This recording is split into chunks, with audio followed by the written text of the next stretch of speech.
Ngobras, ngobrol bareng spesialisnya. Halo Sobat Bunda, ketemu lagi di acara Ngobras, ngobrol bareng spesialisnya sehangat keluarga. Nah, kali ini kita bakalan ngobrol sama dokter ahli embriologi yang ada di Win Fertility Center RSIA Puri Bunda Denpasar. Ada Dr. Jacqueline Sudiman PhD. Nah, beliau merupakan salah satu tim dokter yang ada di Win Fertility Center, merupakan unit bayi tabung yang ada di Puri Bunda. Halo dokter. Halo juga dokter Dian. Nah, biasanya nih kita ketemu dokter Jacknya di balik layar nih ya Sobat Bunda. Nah, sekarang kita bisa ngobrol langsung nih di depan layar semuanya. Nah dok, mungkin kita banyak nih udah denger tentang bayi tabung, tapi di luar sana masih simpang siur nih dok, bayi tabung itu seperti apa? Karena masih banyak yang memahaminya adalah bayi buatan gitu dokter ya. Nah mungkin bisa dijelasin dok, bayi tabung itu apa ya? Jadi bayi tabung itu sebenarnya kalau dalam bahasa Inggrisnya kita sebut IVF ya, in vitro fertilization, yang berarti in vitro itu di luar dan fertilization itu juga artinya fertilisasi. Jadi pembuahan sperma dan sel telur itu terjadi di luar tubuh ya, yaitu di petri dish di cawan. Nah, kemudian zigot yang terbentuk dari pembuahan sel telur dengan sperma itu dibiak juga di laboratorium kita selama 3-5 hari. Sebelum zigot ini dimasukkan lagi ke rahim ibu. Jadi tidak benar kalau bayi tabung itu artinya bayi yang dibiak di dalam tabung ya. Jadi perlu rahim ibu untuk menjadikan zigot ini menjadi bayi. Jadi itu disebut dengan proses bayi tabung. Berarti memang bukan bayi yang berkembangnya di tabung ya dok ya, seperti simpang siur itu ya dok ya. Nah kalau dari proses sendiri dokter secara detail gitu, kalau bayi tabung itu seperti apa ya dok ya? Jadi proses bayi tabung ini tentu saja kita tahu bahwa nanti ibunya itu akan diambil sel telurnya oleh dokter obgyn ya. Jadi diambil dengan anestesi umum, jadi tidak sakit. Nah, bapak-bapaknya itu hanya perlu mengeluarkan semennya pada saat hari H ketika sel telur itu akan diambil oleh dokter obgyn. Nah, nanti sel telur yang matang dengan spermanya itu akan kita buahi di bawah mikroskop. Nah, di Rumah Sakit Ibu Anak Puri Bunda Klinik UIN ini kita membuahinya dengan cara ICSI, intracytoplasmic sperm injection. Jadi satu sperma langsung ditusuk ke sel telur ibu. Gunanya apa? Supaya kita yakin bahwa sperma itu masuk ke sel telur ibu, sehingga proses pembuahan itu terjadi, itu lebih mungkin terjadi. Jadi kemungkinan fertilisasinya itu lebih tinggi. Nah, setelah itu zigotnya itu kita biak seperti yang saya katakan tadi 3-5 hari sebelum kemudian kita transfer lagi melalui kateter di rahim ibu.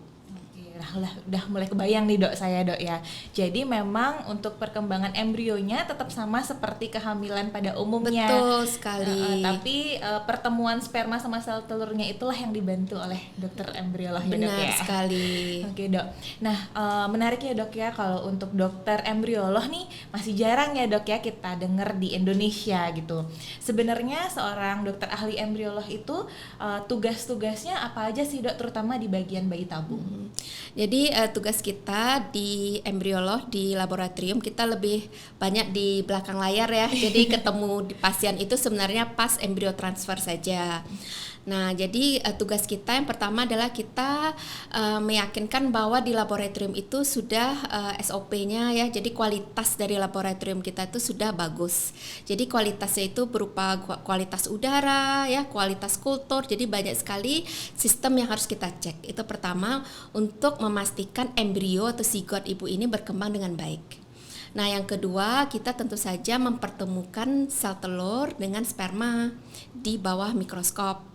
Nah, yang ketiga tugas kita juga kita akan melakukan simpan beku apabila zigot atau cabang bayi ini berlebih. Jadi tidak mungkin kita transfer kalau ibu punya 10 zigotnya ya cabang bayi, nggak mungkin kita transfer semuanya.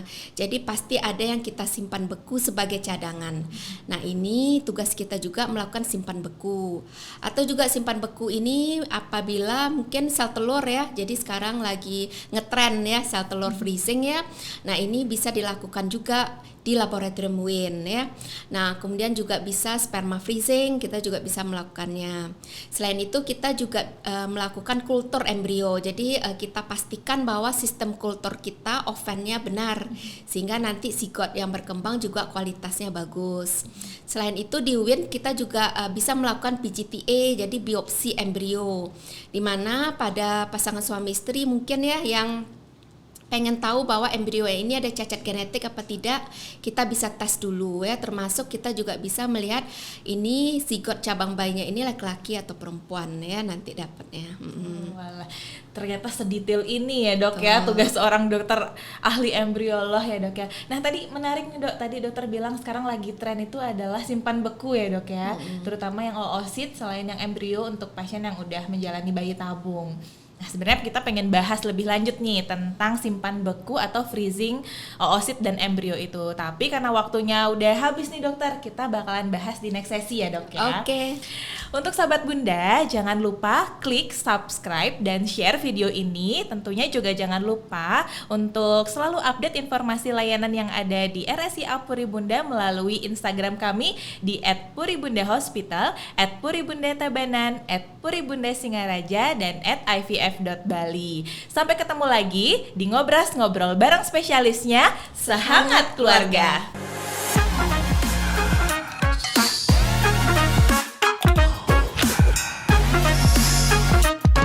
Ngobras, ngobrol bareng spesialisnya.